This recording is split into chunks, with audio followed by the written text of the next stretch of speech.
Hello and welcome to the Learn Fluent British English.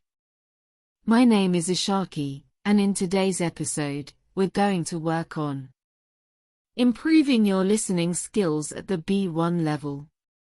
Whether you're just starting or have been practicing for a while, today's lesson will help you understand British English better. This is a 10-minute session, so I recommend you find a comfortable place where you can relax, focus, and engage in the practice. Don't forget to take notes as we go along. You'll find that writing down key points will help your learning. Today, we'll focus on real-world conversations, news reports, vocabulary, and listening comprehension exercises. Remember, the more you practice, the more you improve, so let's dive in. Are you ready? Segment 1, Everyday British Conversations. In this first segment, we'll listen to a conversation between two people, Lucy and Mark, who are discussing their plans for the weekend. This conversation will help you get familiar with common expressions and phrases used in everyday British life. Lucy: Hey Mark, how's it going? Got any exciting plans for the weekend? Mark: Hi Lucy. Well, actually, this weekend is going to be pretty quiet for me. I'm planning to catch up on some work, but I'll probably take a break and meet a few friends in the evening. Lucy: That sounds good. I might do the same, but I'm also thinking of taking a short trip to the seaside. The weather's supposed to be nice, so it could be a lovely escape from the city. Mark: That's a great idea. The seaside is always a good place to relax. Where exactly are you going? Lucy: Probably Brighton. It's only an hour away by train, and I've heard the beach is lovely this time of year. Mark: Brighton. It's always a fun place to visit. I'm sure you'll have a great time. Now, let's break down a few phrases from the conversation. First, notice how Lucy says, the weather's supposed to be nice. This is a typical way to talk about the weather in the future using the word supposed to. It means that something is expected or predicted. Also, Mark uses the phrase, it's always a good place to relax. The word always indicates something that is true in most situations. This is a great way to describe places or activities you enjoy often. Finally, Lucy mentions it could be a lovely escape from the city. Here, the word escape refers to getting away from your usual environment to relax. It's a great word to use when talking about short holidays or breaks. Segment 2, Listening for Specific Information. Now, let's move on to a different listening exercise where we focus on listening for specific details. This is important when you're trying to understand important facts such as times, dates, and key events. I'll now play a short news clip about an event happening in London.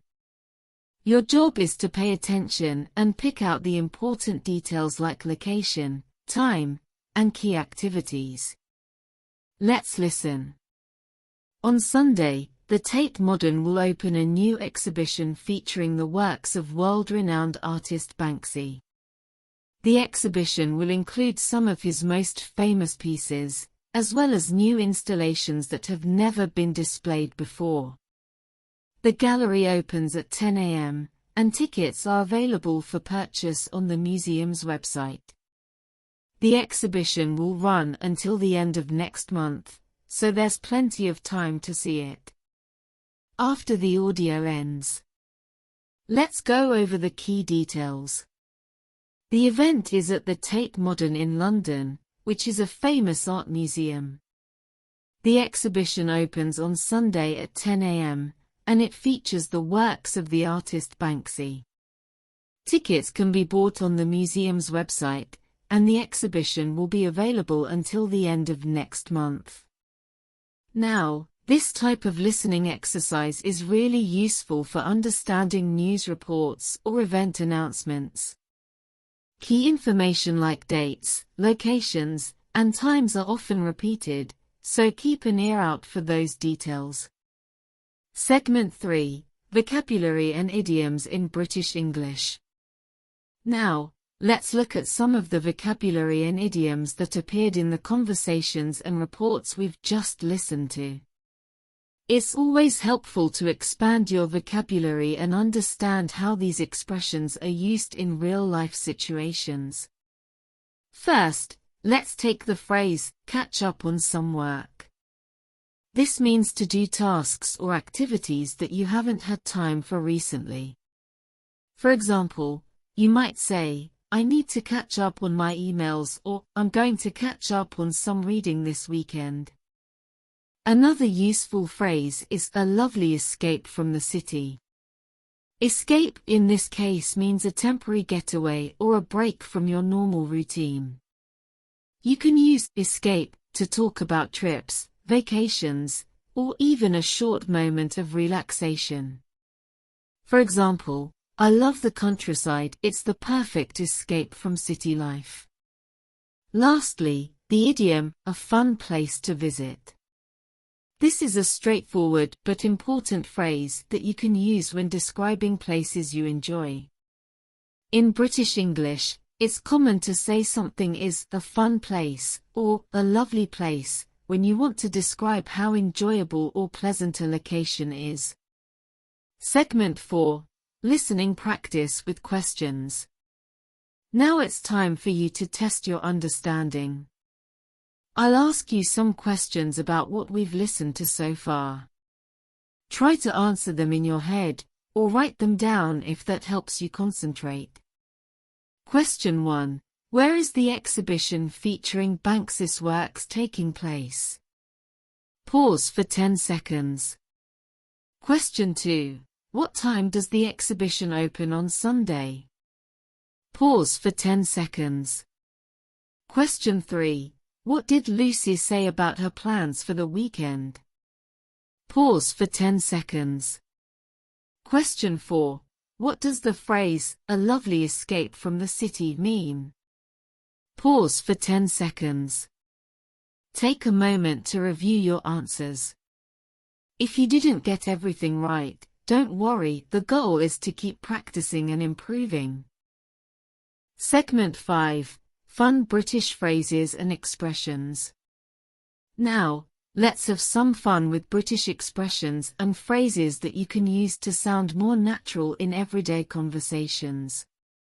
These are phrases you'll hear often in casual conversations around the UK. First up, we have fancy a drink. In British English, this is a very casual way of asking someone if they want to go for a drink.